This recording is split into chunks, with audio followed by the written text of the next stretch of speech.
आचार्य भगवान नेमीचंद सिद्धांत चक्रवर्ती देव सिद्ध भगवान का स्वरूप समझा रहे थे और सिद्ध भगवान में यहाँ पर उनके 8 गुण होते हैं। 8 गुण की बात यहाँ बताई थी और उसके बाद जो उनमें जो संकोच और विस्तार गुण था उसकी यहाँ बात चल रही थी, यानी वो किंचित न्यून हो जाते हैं। क्या चल रही थी बात? किंचित न्यून हो जाते हैं। कौन? अपने मूल शरीर से कैसे होते हैं? किंचित न्यून हो जाते हैं। तो इस पर कल जो है शंकाकार ने एक शंका उपस्थित की थी, जैसे दीपक जो है, दीपक के ऊपर आवरण होता है, ठीक है ना। आवरण होने से वो जो है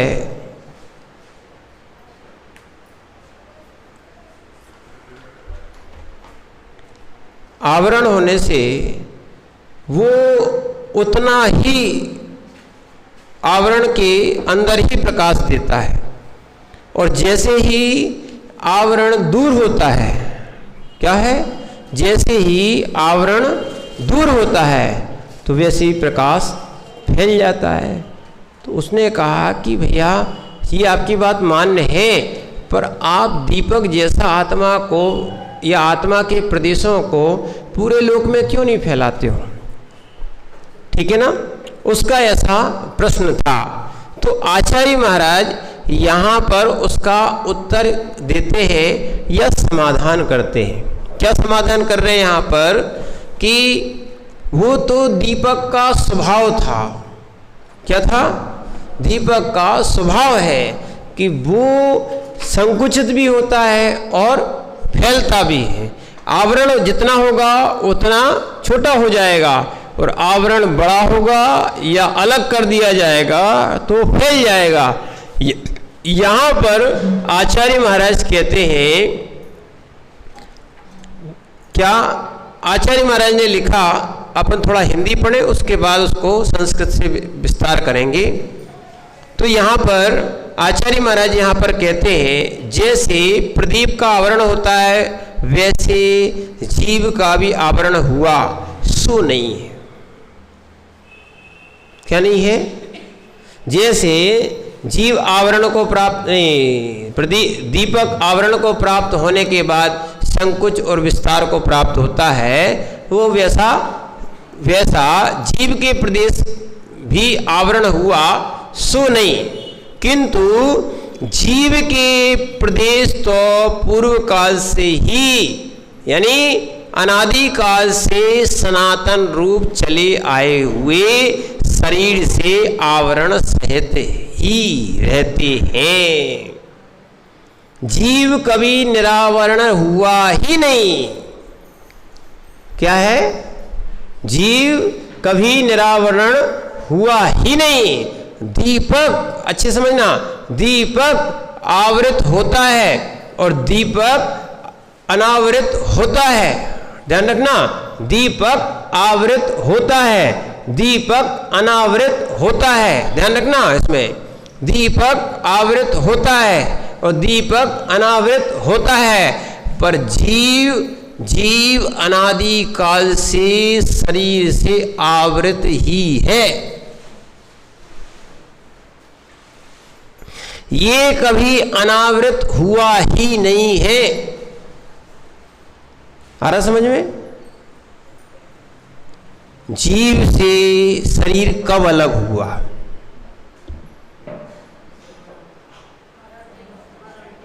क्या? अरे ठीक है, बोलने दो, कोई दिक्कत नहीं। जीव शरीर से अलग कब हुआ?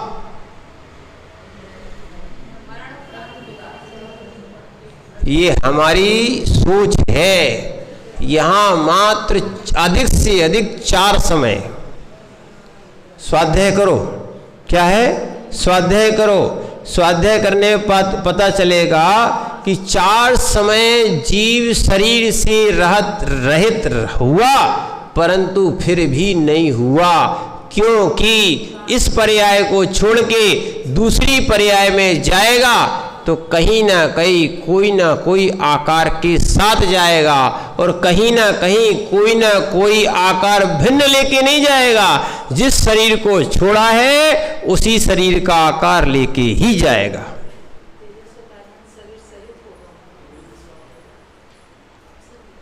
क्या है, समझना आप बात को।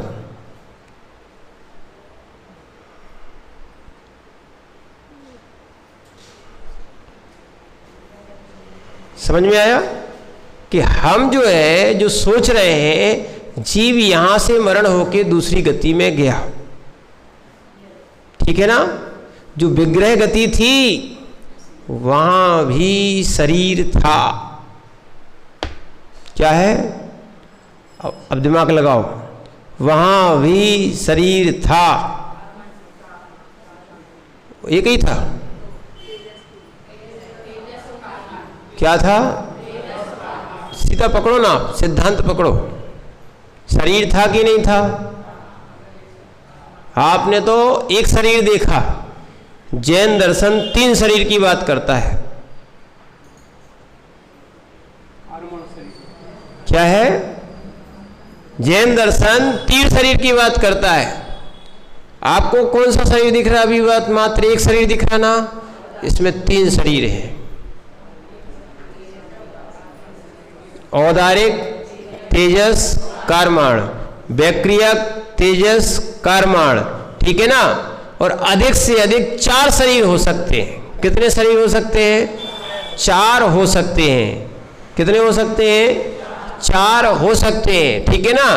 तो इसीलिए वैसे सभी जीवों के 3 शरीर तो होते ही होते हैं। वो तो मुनिराज का आहारक रिद्धि होने के कारण विशेष रूप से 4था शरीर होता है। कैसा होता है? वो एक एक्स्ट्रा हो गया उनके पास। क्या हो गया? उनकी विशेष रिद्धि से आहारक शरीर हुआ है, ठीक है। अन्यथा 3 ही शरीर होते हैं। कितने शरीर होते हैं? आपके पास भी 3 शरीर हैं, देवों के पास भी 3 शरीर हैं। कितने शरीर हैं? कितने शरीर हैं? वे कह रहे नहीं है। कितने शरीर हैं? ध्यान रखना, औदारिक दिख रहा, एक तेजस, ध्यान रखना। व्यक्ति जैसे ही आयु समाप्त होती है, जीव निकल जाता है, मरण को प्राप्त हो जाता है, तेज खत्म हो जाता, फीका दिखने लगता है, हाथ पीले पड़ जाते हैं। क्या है? तेज खत्म हो जाता, तेजस निकल गया। क्या निकल गया? तेजस शरीर में तेज देता है, कांति देता है। क्या है? एक महाराज को हमने सुबह सुबह जगाया, सामयिक का समय था, और आपस में हम लोग, आचार्य ने कहा था कम से कम सामयिक में तो धर्मात्मा है तो वो धर्मात्मा को जगा देता है, ठीक है। तो हमने एक महाराज को जगाया, बहुत वृद्ध थे, तबीयत भी खराब थी, ठीक है। तो जैसे ही जगाया तो उनका हाथ देखा सो पीला। हमने कहा गड़बड़ हो गया। हम लोग को तमिलनाडु से बिहार चल रहा था। आचार्य को तुरंत बताया, महाराज जी मौन खोला। उस समय सुबह सुबह आचार्य आए, बाजू के स्कूल में कमरे में रुके थे, देखा तो महाराज की समाधि हो गई थी। मैंने मात्र हाथ देख के समझ में आ गया, नाड़ी तो बाद में देखी, हाथ देखा मैंने, सफ़ेद कैसे हो गया, बिल्कुल पीला सा कैसे हो गया। यानी जैसे ही आत्मा निकलती है वैसे ही तेज भी खत्म हो जाता है। क्या है? अब किसी का विशेष शरीर चमकता हो तो वो बात अलग है, बाकी तो वो जो शरीर का वास्तविक तेज होता है वो निकल जाता है, वो तेजस, ठीक है ना। और कारमाण, कर्मों का जो समूह है वो कारमाण शरीर है। और ध्यान रखना, अब वो वहां तक जाएगा तो पूर्व शरीर आकार लेके जाएगा। क्या लेके जाएगा? ज्यादा नहीं, 1 2 3 वानार कहा। क्या है? 1 2 3 वानार का। अनाहार कितना ही रहता है, चौथे समय में तो उसका जन्म हो ही जाता है, बहुत छोटी चीज है। तो इसीलिए बिना शरीर के ये जीव नहीं रहा। अब हो गया सब? क्या हो गया? बिना शरीर के जीव नहीं रहा, ठीक है ना। बिना आवरण के दीपक हो सकता है, आवरण और अनावरण के दीपक हो सकता है, पर जीव जो है ना कभी भी बिना शरीर के रहा नहीं है। एक बात यहां पर कही।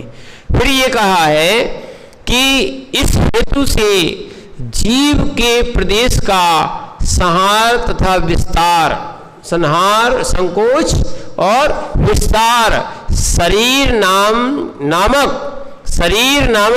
नाम कर्म के अधीन ही है।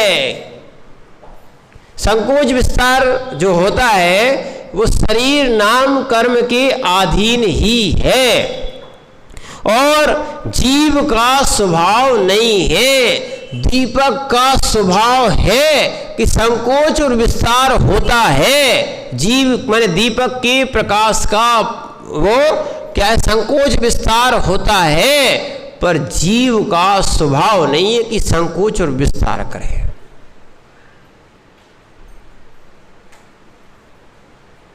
कर्म के कारण संकोच और विस्तार हो रहा था। क्या हो रहा था? इसलिए ध्यान रखना, जितना शरीर होता है उतनी आत्मा होती है, उतना जीव होता है, ये कह दो। कैसा होता है?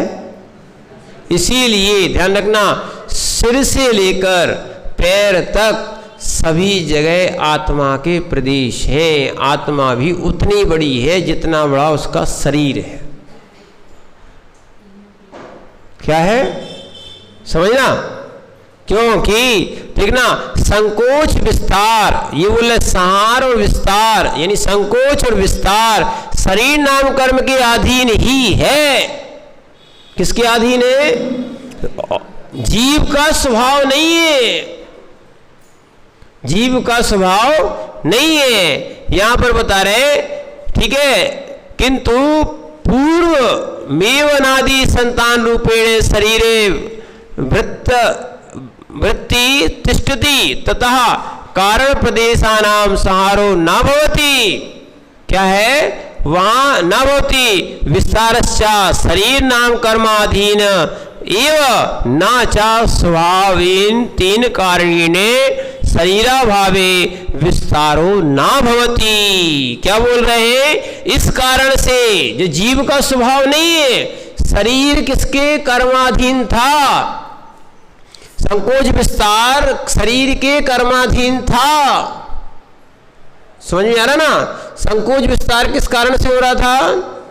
कर्म के अधीन था, जीव का स्वभाव नहीं है, ठीक है ना। इस कारण से जीव के शरीर का अभाव होने पर प्रदेश का विस्तार नहीं होता। सीधी बात कह दी, उसका स्वभाव ही नहीं है। बहुत अच्छे से बता देंगे अभी, 2-3 उदाहरण और आचार्य महाराज देने वाले हैं। क्या है उदाहरण? एक देश होते हैं। कैसे होते हैं? और इसलिए हम आपसे बता रहे हैं, किसी ने ऊट पटांग उदाहरण दे दिए और आपने उनको बिल्कुल क्या है, दूसरा कोई बताए तो वो भगवान होता है। क्या होता है? वो भगवान होता है। और हम भगवान को भगवान नहीं मानते, गुरु को गुरु नहीं मानते, दूसरे को, पड़ोसी को भगवान मान लेते। पड़ोसी सत्यवादी होता है और भगवान और गुरु असत्यवादी होते हैं, और घर वाले सब असत्यवादी होते हैं। ये जब तक धारणा नहीं निकलेगी, ध्यान रखना, जीवन में अच्छे से गांठ बांध के रख लो, जीवन में जब भी कोई काम आएगा तो घर का ही काम आएगा, पराया नहीं आएगा। क्या है? इसीलिए घर वालों की बात बहुत अच्छे से सुनना और समझना चाहिए।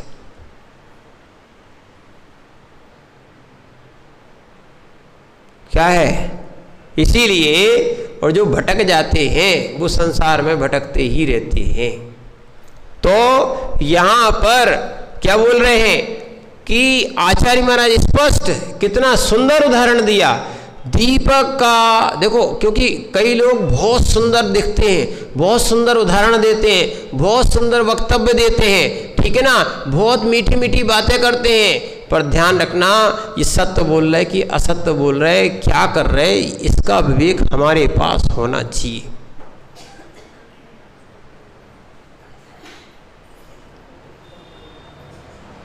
क्या है? इसका विवेक हमारे पास होना चाहिए कि तुमने उदाहरण दिया, हमने मान लिया। ऐसे बहुत सारे दर्शन हैं, एक और इसलिए कह रहे हैं आपसे, नहीं तो वो कहेंगे आपसे, क्या कहेंगे कि भैया गेहूं बोओगे तो गेहूं बनेगा, क्या है, और ऐसे लोग मानने लगे और ऐसी धारणा में बिल्कुल सेट हो गया, आम बोओगे तो आम ही होगा, बबूल नहीं होगा। अरे भैया जैसा कर्म करोगे वैसी गति मिलेगी, वो नहीं मानते।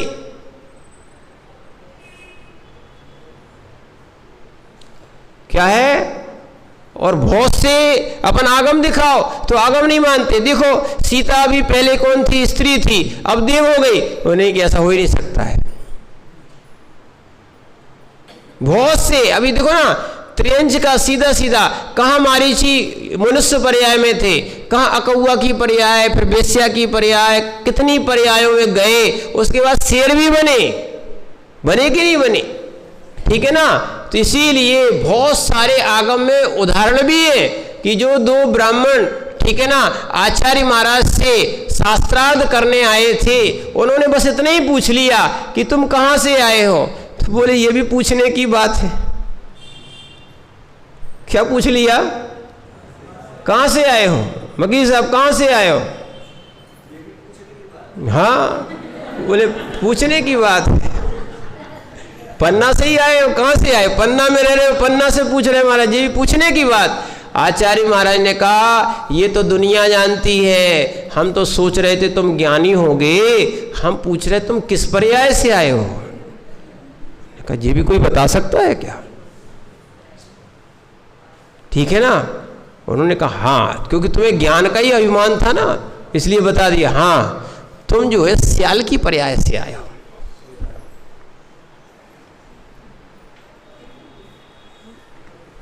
स्याल की पर्याय से दो, अब उनका नाम विस्मृत हो गया है, दो जो है ना मुनिराज से शास्त्रार्थ करने आए थे। दो ब्राह्मण पुत्र थे, ये मुनिराज से शास्त्रार्थ करने आए थे। देखते हैं कैसे वो नग्न महाराज होते हैं, कैसे ज्ञानी महाराज होते हैं। और ज्ञान की बात आए थे, वो तो अवधि ज्ञानी थे, जान गए थे क्यों आए हैं।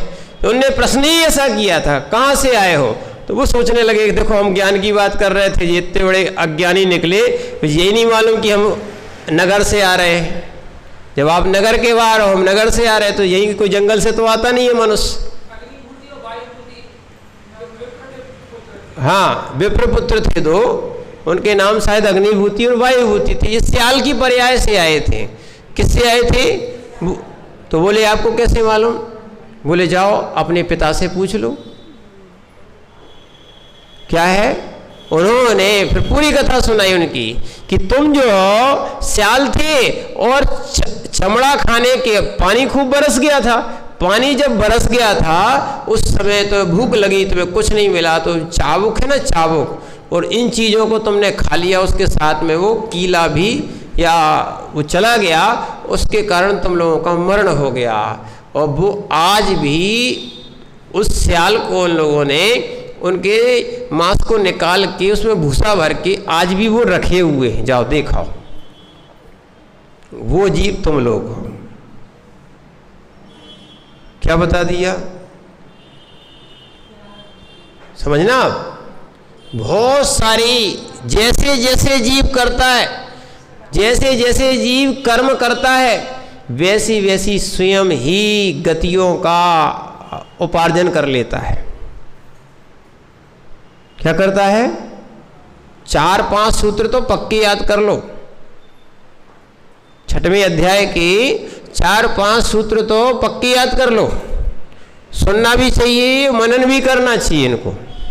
क्या है? बहुवारम परिज्ञोत्तम नारकस्या माया त्रज्ञोनश्य, ठीक है ना। फिर है मनुष्य स्वभाव मार्दवम च अल्पारंपरिकृतम मानुषस्य, ठीक है। फिर है सराग संयम संयमा संयम अकाम निर्जरा बाल तपांसी देवश्य सम्यक त्वम छे। ये चारों गतियों के सूत्र कैसे चार आयु का बंध होता है ये समझ में आ जाए। क्या है, इसीलिए अच्छे से पढ़ना, जिससे कि विषय जो है ना हमेशा स्मृति में रहे, कहीं विषय में ना चला जाए। क्या है, इसीलिए ऐसा जिनवाणी का अध्ययन करो, विषय को ना आने दे। विषय आनंद नहीं है, विषय विष है। विषय क्या है, ये पंचेंद्रियों के विषय विष है। ये तुम्हारी विशुद्धि का हनन ही करते हैं। ध्यान रखना, विकार ही पैदा करते हैं, विशुद्धि ही पैदा करते हैं। इसीलिए इन विषयों से हटके आत्म विषयों में लगो, जिससे कि इस विषय में जीव ना जा पाए, ठीक है ना। तो इसीलिए अब यही चिंतन करना यहाँ पर कि वो जीव, वो प्रदीप का यानी दीपक का स्वभाव था कि जो संकोच और विस्तार होता, जीव का स्वभाव संकोच विस्तार का नहीं है। वो तो कर्माधीन था, नाम कर्म के कारण जैसा शरीर मिलता था वहाँ संकोच विस्तार को प्राप्त हो जाता था, पर वो जीव का स्वभाव नहीं था। इस कारण से जीव के शरीर का अभाव होने पर प्रदेश का विस्तार नहीं होता, प्रदेश का विस्तार नहीं होता। और जो लोक पूर्ण हुआ था, है ना, जब समुद्घात हुआ था, वो भी कर्माधीन था।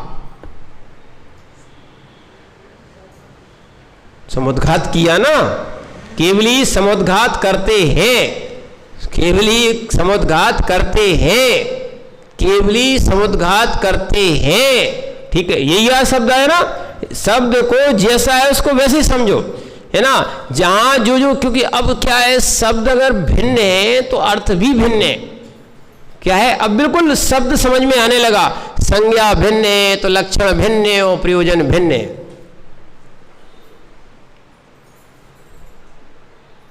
केवली समुद्घात करते हैं, इसका अर्थ है वो पुरुषार्थ जन्य है, स्वभाव नहीं है।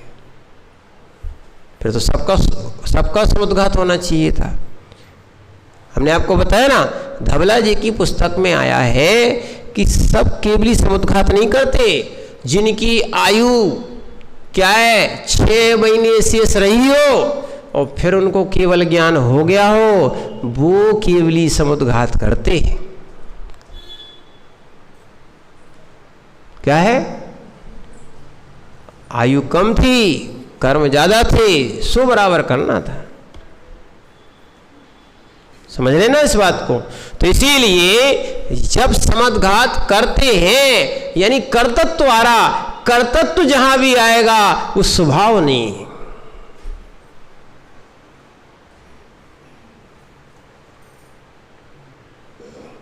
कर्तृत्व जहां भी है स्वभाव नहीं है। स्वभाव में जाने के लिए क्या आनंद की बात है, स्वभाव में जाने के लिए कर्तृत्व छोड़ना पड़ता है। तीर्थंकर परम देव अरहंत देव सिद्ध भगवान बनने वाले है ना, ये कर्तृत्व छोड़ देते हैं। आनंद है, आनंद नहीं है। आनंद इसलिए नहीं है कि कर्तृत्व है। जब कर्तृत्व से मुक्त हो जाओगे, ठीक है ना, तब तुम कर्तृत्व नहीं करोगे। जब करना शेष नहीं रहेगा, लिक्कम्मा कैसे हो जाओगे? निकम्मा, निकम्मे हो जाओगे। कैसे हो जाओगे?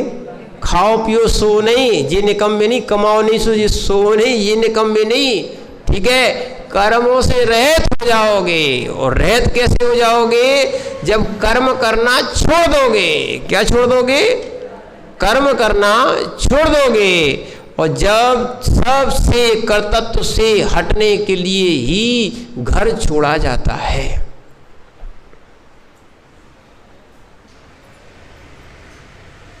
क्या है?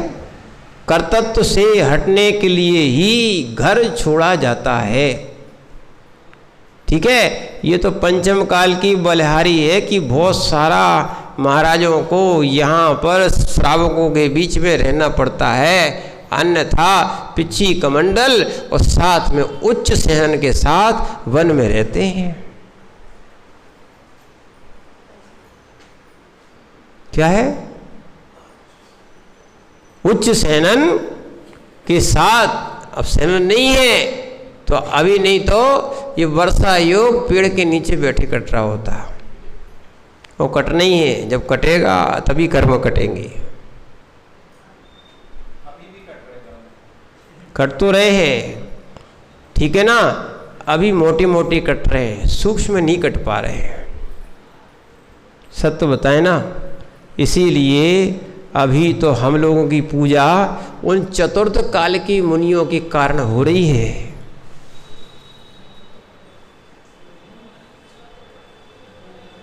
सत्य बताएं, यही है। जैसे उनने मूल गुण पालन किए हैं, जैसे सामायिक छेदोपस्थापना, परिहार विशुद्धि या सूक्ष्म सांप्राय यथा क्या भले नहीं हो रहा है, यथा क्या जो चारित्र में प्रवेश चतुर्थ काल के मुनियों का था, वर्तमान में उन मुनियों का अभी वैसा प्रवेश नहीं है। मात्र यथा क्या चारित्र नहीं, मात्र छेदोपस्थापना चारित्र में ही चल रहा है। बुआ जी, जिस सामायिक में भी पूर्ण रूप से नहीं हो पा रहा। जब ग्रंथों को पढ़ोगे तब समझ में आएगा। समता,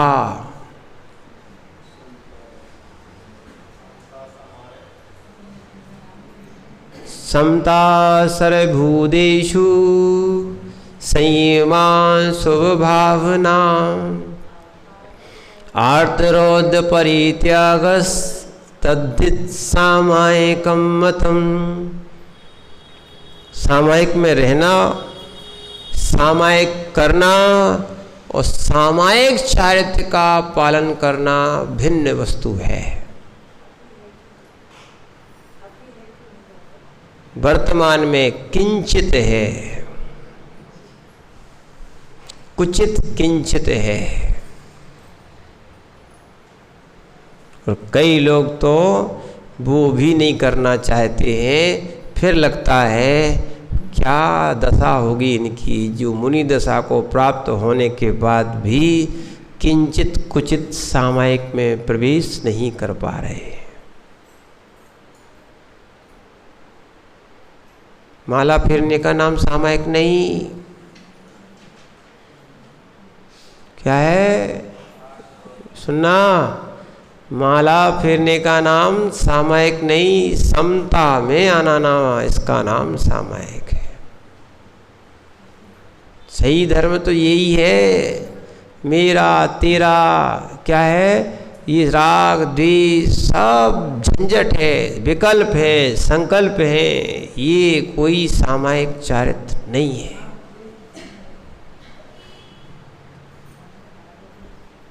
क्या है? बहुत आनंद की वस्तु आती है फिर। इसीलिए तो वनों में रहते हैं। कहाँ रहते हैं? निमित्त से दूर रहते हैं, अपने उपादान को मजबूत करते हैं। समय सार में कलश में आया, जिसको आत्मचिंतन करना है वो 6 महीने मौन पूर्वक वन में निवास करे।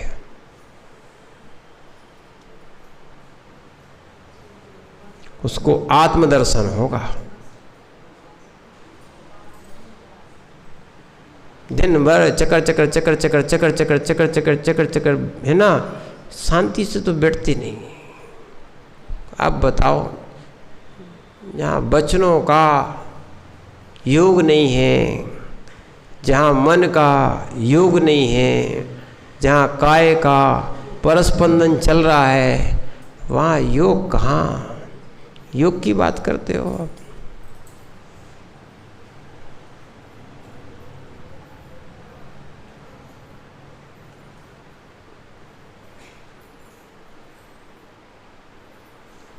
शांति मिली? शांति है, पर शांति स्वयं भंग किए हैं। क्या किए हैं? हाँ, इसीलिए देखो, इस आनंद में जो ध्यान में आनंद में रहता है, इसीलिए साधु भी, एक और ध्यान रखना, अब कह ही दिया है कि साधु कर्तृत्व से भिन्न होके, माने भिन्न होने के लिए घर छोड़ता है। इसलिए साधु सत्य तो बताएं, फिर लगता है लोगों को बुरा, क्योंकि आगम की बात बुरी होती नहीं है। अब लगे तो क्या कर सकते हैं, फिर वास्तविकता में साधु को प्रपंचों में कर्तृत्व में नहीं पड़ना चाहिए।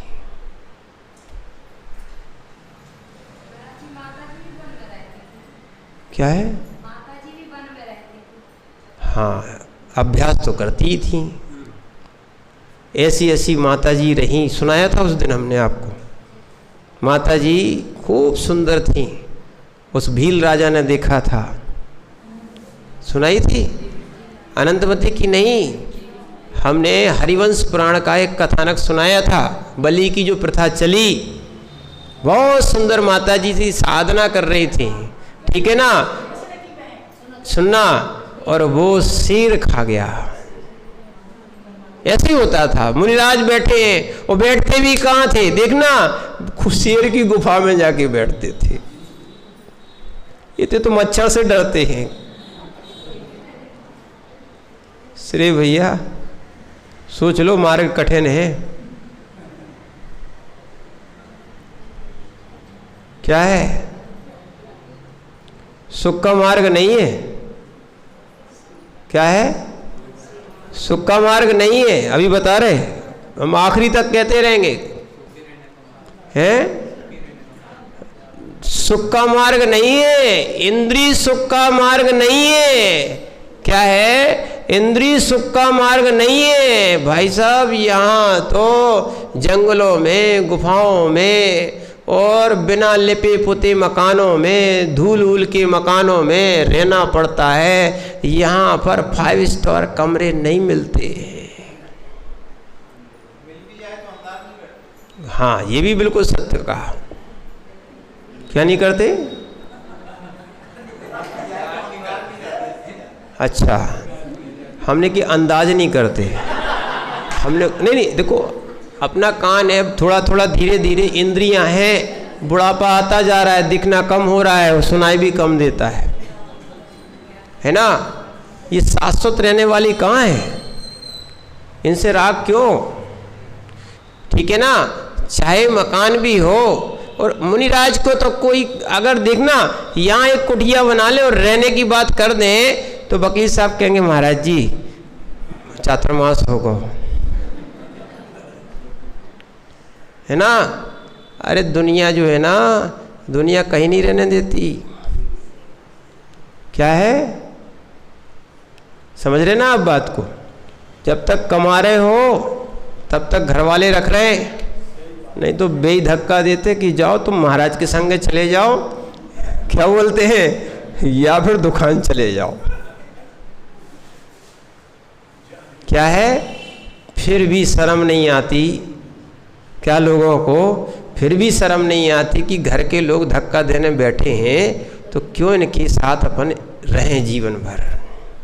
ये तो रोना जो है ना, राग का रोना है, राग का रोना, स्वार्थ का रोना है। किसका रोना है? जब तक, है ना, जब तक देखो, कहाँ देख रहे, कहाँ देख रहे, अब आपको समझ में नहीं आ रही। पुण्य का उदय चल रहा है। क्या है? जब तक नींबू में रस होता है सो फ्रिज में रखा रहता है, और जैसे नींबू से रस निकाला सो घूरे में, नाली में डला होता है। अभिषेक भैया समझ जाओ क्या है, समझो समझो। जब तक रस है सो फ्रिज में है, और जैसे ही रस निकला सो घूरे में और नाली में। यही हाल है। इसीलिए ध्यान रखना, ये रस जैसे ही निकल जाएगा तो ये ज्ञानी लोग समझ लेते, पर आप लोग क्या मालूम कैसे ज्ञानी अज्ञानी हो आप लोग। सुन सुन के भी क्या है, इतने तो हमने प्रवचन नहीं सुने जितने आपने सुन लिए।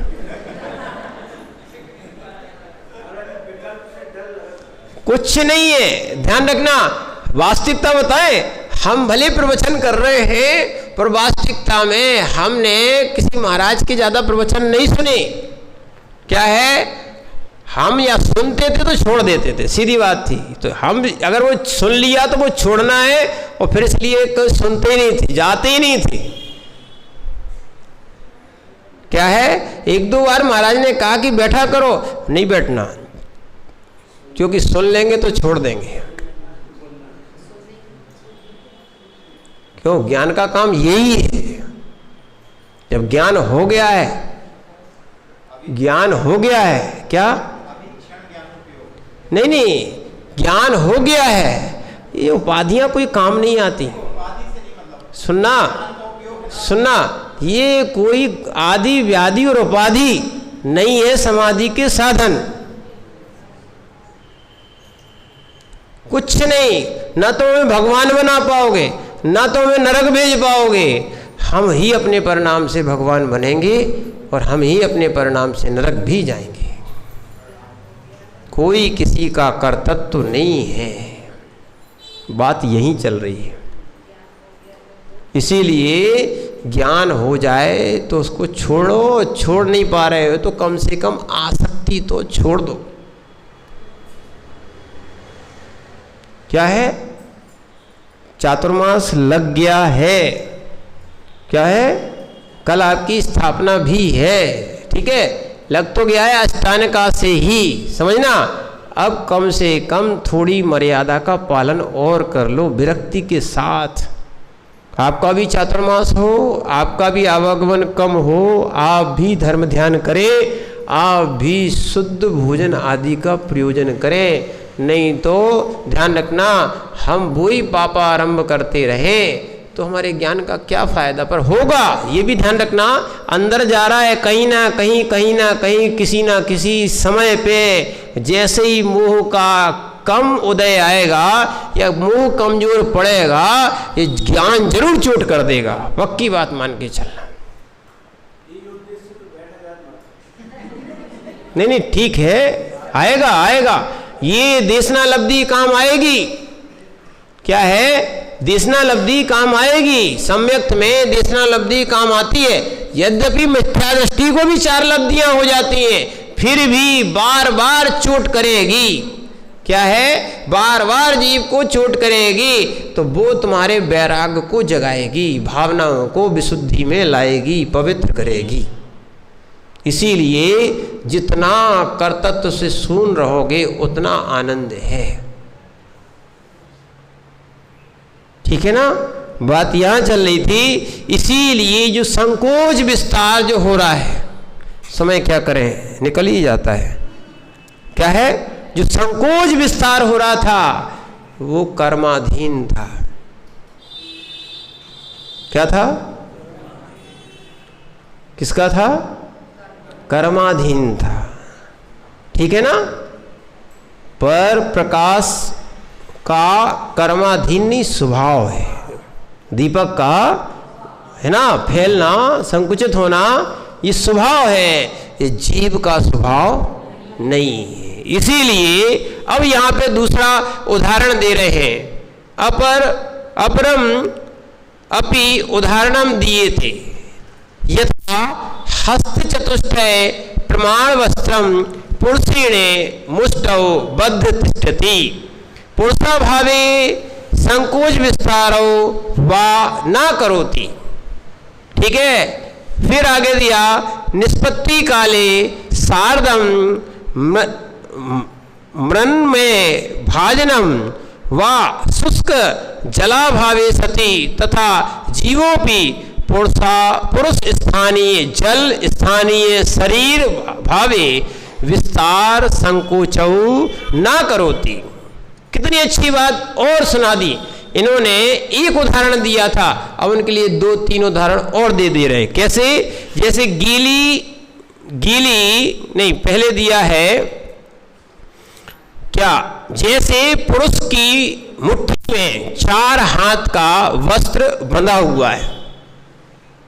दुपट्टा नहीं बांध लेते हो आप लोग, ठीक है? 4 हाथ का, कितना, 4 हाथ लंबा चौड़ा क्या कर दिया, क्या कर दिया, वस्त्र बांध दिया, बंधा हुआ है। तब वह वस्त्र यदि पुरुष हो तब ही उसकी प्रेरणा से संकोच विस्तार करता है। पुरुष चाहे तो उसको 4 हाथ कर सकता है, नहीं तो वो छोटे से हाथ में भी बंधा हुआ है, ठीक है ना? वो पुरुषाधीन है कि वो संकोच करेगा तो संकोच हो जाएगा, विस्तार करेगा तो विस्तार हो जाएगा। वो स्वतः अपने आप 4 हाथ क्या है, खुलेगा नहीं, थोड़ा बहुत खुल जाएगा, बाकी खुलने वाला, और बांध दिया तो और नहीं खुलने वाला। पुरुषाधीन है। कैसा अधीन है? पुरुषाधीन। दूसरा क्या कहा है? दूसरा बताया है कि पुरुष के अभाव में संकोच विस्तार नहीं हो सकता। जैसे पुरुष ने छोड़ा है वैसे ही रहता है, गांठ बांध के भी रख दिया तो जैसे छोड़ा है वैसे ही रहेगा।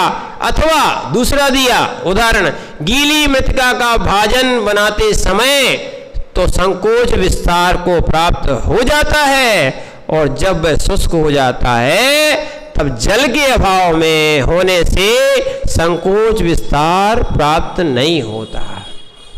जैसा बना दिया वैसा बन जाएगा, सूख गया तो वैसे ही रहेगा, ठीक है ना? ढीला था, छोटा था, पर वो कितना बड़ा, इतना बड़ा उनने मटका बना दिया, इतना विस्तार को हो गया, सूख गया, अब वो इतना सा कहाँ बन रहा, हो रहा क्या? नहीं हो रहा। तो ऐसे ही वहां पर जल के अभाव में, अभी पका नहीं है, पकने की बात नहीं कर रहे, जैसी जल के अभाव में, जल गिरेगा तो वो छोटा हो जाएगा, पर जल के अभाव में वो छोटा नहीं हो सकता है, ठीक। फिर इसके बाद दूसरा उदाहरण हो गया। फिर तीसरा देते हैं कि इसी प्रकार जीव भी पुरुष के स्थानभूत अथवा जल के स्थानभूत, क्या स्थानभूत शरीर के अभाव में संकोच विस्तार को प्राप्त नहीं होते। ये 2 उदाहरण दिए थे। जैसे कपड़ा था, पुरुष के अधीन था कि जब वो संकोच विस्तार करेंगे तभी होगा। जैसे मिट्टी थी, मिट्टी भी पानी के संयोग से विस्तार को प्राप्त हो गई थी, पुरुष के संयोग से और पानी के संयोग से विस्तार को प्राप्त हो गई थी, पर वो संकोच विस्तार स्वतः सूखने के बाद नहीं हो सकती। वो जल के अधीन है, जल मिलेगा फिर वो छोटी सी हो सकती ना, है ना? फिर जो की त्यों हो जाएगी। बिना पकी की बात कर रहे, भी पक जाएगी तो वो भी नहीं होने वाली, ठीक है ना? तो इसी प्रकार से क्या बताया, पुरुष के आधि माने इसी प्रकार भी पुरुष के स्थानभूत अथवा जल के स्थानभूत शरीर के अभाव में संकोच विस्तार नहीं होता। इसीलिए कहा गया, इतना सारा बताया है कि भगवान का जो किंचित न्यून होता है वो किंचित न्यून ही होगा, क्योंकि शरीर अधीन है, ठीक है ना? वो 3 लोक में फैलने वाला नहीं है, प्रकाश जैसा, ठीक है ना? समझ में आ गया, ठीक है ना? तो इसीलिए ऐसा यहाँ पर समझना चाहिए। ओम नमः सिद्धेभ्यः।